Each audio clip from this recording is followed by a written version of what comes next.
We've made it so far in our narrative to the end of Genesis, and we mentioned that at the end of Genesis, we're in a really awkward place when it comes to the covenant with Abraham, because even though Abraham does have many descendants, they are now living in Egypt, and that's where our story picks up. So with Exodus, we end with this idea of the people of God in Egypt, so far from where they're supposed to be. And then we pick up in the Exodus with this new narrative of what's going to happen in the land of Egypt.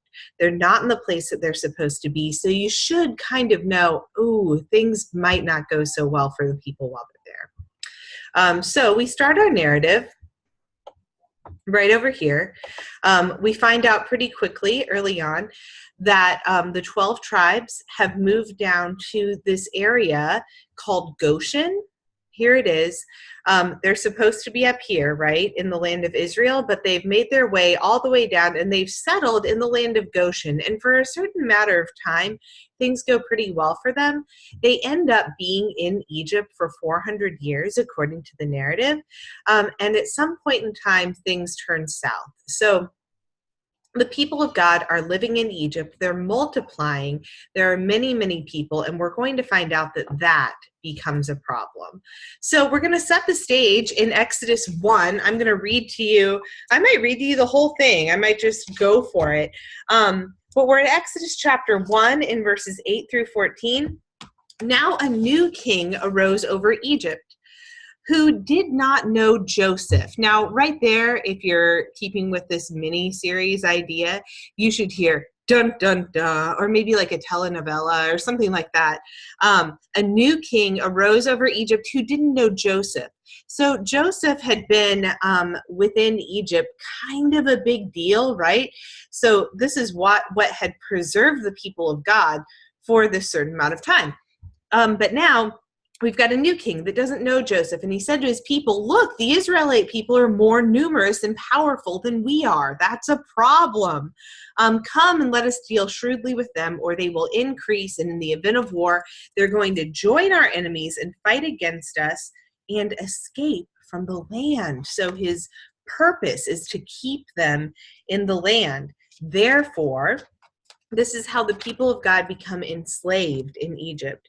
Therefore, they set taskmasters over them to oppress them with forced labor. They built supply cities, Pithom and Ramses, for Pharaoh. But the more they were oppressed, the more they multiplied and spread, so that the Egyptians came to dread the Israelites. So through this dire circumstance, God is even working out the covenant with Abraham because the people are multiplying in spite of their oppression. So that little bit about descendants is a really big deal. All right, the Egyptians became ruthless in imposing tasks on the Israelites and made their lives bitter with hard service in mortar and brick in every kind of field labor. They were ruthless in all tasks that they imposed upon them. So things have gone really badly. That's through 14. That kind of sets the scene for you to let you know where the people of God are, how they've come into this enslaved position, and how they're being treated. So even in the midst of all of this, we can still, even though things seem really dire, we can still see a glimmer of hope, because the covenant with Abraham, that bit about descendants, is still in play. But that is going to come under attack next. So the king of Egypt, who is totally ruthless, comes up with a scheme. Enslaving the people hasn't been enough. They've continued to multiply. And so the king of Egypt said to the Hebrew midwives, I've picked up in verse 15, the Hebrew midwives, one of them was named Shiphrah. Ooh, there we go, the resistance, Princess Leia. One of them was named Shiphrah and the other Puah. And he said to them, when you act as midwives to the Hebrew women and see them on the birth stool, if it's a boy, kill him. And if it's a girl, let her live. But the midwives feared God, and they did not do as the king of Egypt commanded them, but they let the boys live. So the reason that I have Leia here is because, I mean, there's that one whole movie about how she's the resistance, blah, blah, blah. But we've got Shiphrah and Puah, Hebrew midwives, that refuse to kill these babies when they're born. They disobey the law, they go against what the Pharaoh has said, and they don't do it. Now, we're going to find out pretty quickly that they also lie to the Pharaoh. This really amuses me.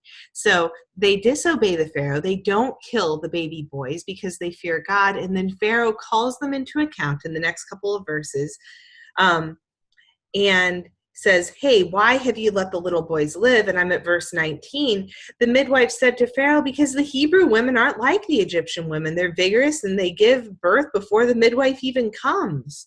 So they lie to Pharaoh because they do actually go.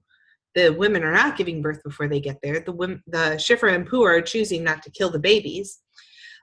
So the people of God multiplied and became very strong. And because the midwives feared God, God gave them families. So God blesses the midwives for being liars and disobeying the law. I love that. I think that that's really neat.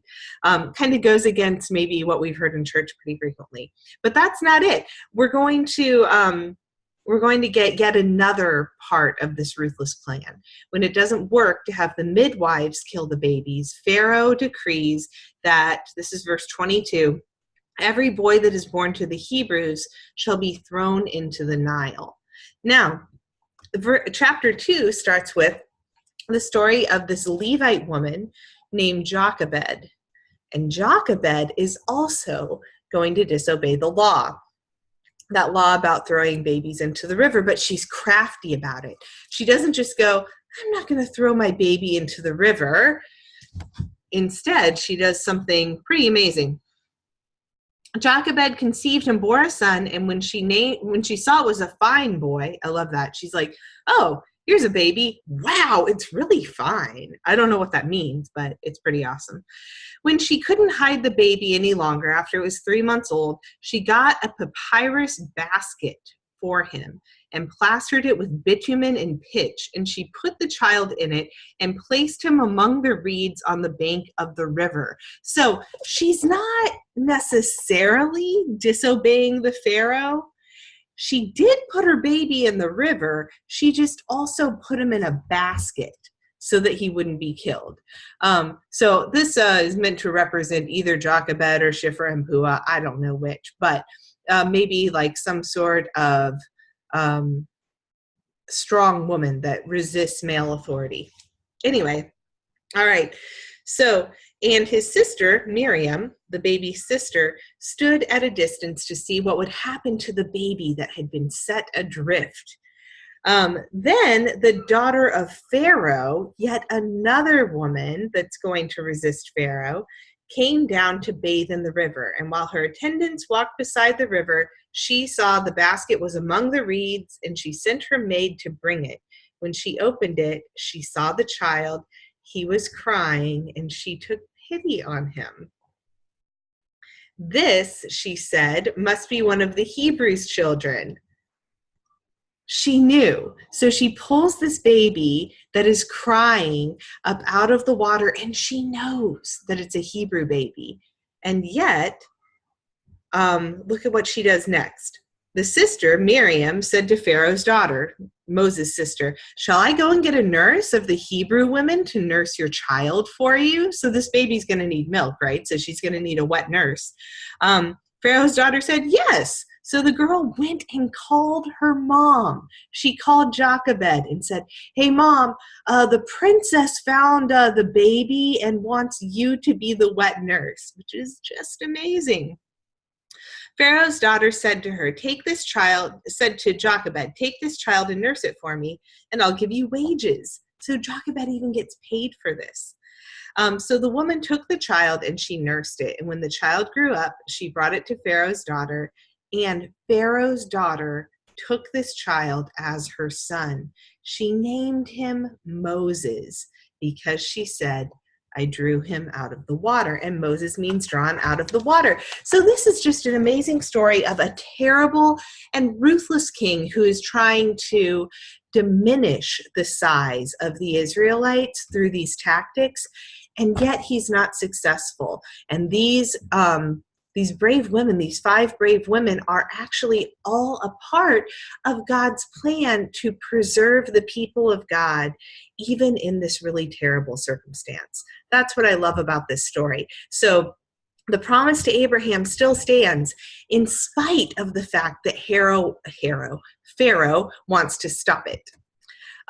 We find out pretty quickly, it skips in straight from chapter 2. No, it skips in chapter 2 straight from, I'm going to name him Moses, to one day Moses had grown up. And so we don't get to hear a whole lot about Moses growing up years, but we do find out that at some point along the way, he figures out that he is a Hebrew. And so when he goes out and he's looking at his people who are enslaved, he notices a taskmaster that is treating one of the Hebrew people poorly. And so Moses beats him up and kills him and buries him in the sand.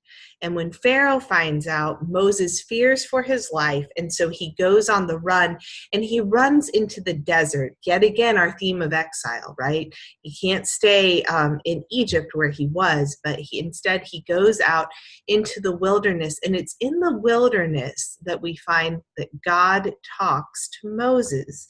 So you'll want to turn in your Bible now to Exodus chapter 3. So Moses is living in the wilderness. He's become a shepherd, and he's shepherding his flock. And then suddenly, in verse 7,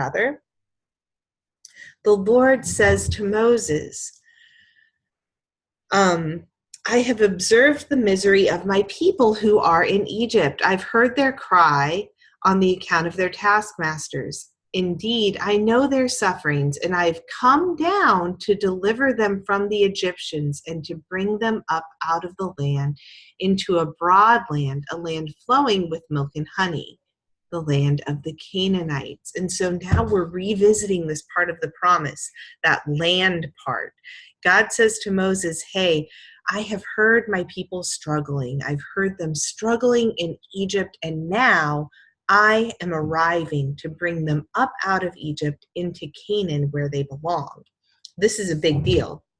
And then God says in verse 9, the cry of the Israelites has come before me, and I have seen how the Egyptians oppress them. So come, and I will send you to Pharaoh to bring my people, the Israelites, out of Egypt. Now we're going to find out that Moses is very reluctant. He does not want to go back to Egypt and set the people free, but God has called him. And then finally, Moses says to him, if I go to the Israelites and I say to them, the God of your ancestors has sent me to you, and they ask, what is your name? What should I say to them? Or what is his name? And God said to Moses, I am who I am. Thus you shall say to the Israelites, I am has sent me to you. It's a very mysterious thing to say. What's your name? I am that I am. It's this indication that God is the being, the firmness, the part of the covenant that they can rely upon. And so I am that I am. I am the being that will set you free. And then say to them that the Lord, the God of your ancestors, the God of Abraham, the God of Isaac, the God of Jacob, sent me to you. This is my name forever, and this is my title to all generations. So Moses has now been commissioned to go back to Egypt to set the Israelites free from their oppressors, from the Egyptians. So he is going to arrive in Egypt, and Moses is going to call down several plagues from God. Now, I don't intend for you to memorize these plagues, but I do want you to kind of have a broad idea of what's going on here. First, all of the water turns into blood, then frogs come across the entire land, then gnats and flies, and so on and so forth. And I'm not exactly sure. There are lots of different theories on what these plagues represent, but the primary thing that it seems that they are pointing to is that Yahweh is more powerful than the Egyptian gods, because the Egyptian gods are supposed to be in charge of the water, in charge of the frogs, in charge of the livestock, in charge of the weather, all of those things. And yet, when Moses arrives, Moses, God, runs all of these things for his own purposes. And so that's what I think is going on here. Now, the breaking point, Pharaoh is going to say, even in spite of all of these plagues, Pharaoh is going to say, I'm not going to let these slaves go. So Moses' message to Pharaoh is, let my people go, let the Israelites go so that they can go and worship Yahweh. And Pharaoh is going to say no again and again and again. And finally, we come down here to the 10th plague, and that is the death of the firstborn. And that is going to be the breaking point for Pharaoh, the point at which he says, all right, fine, you can go.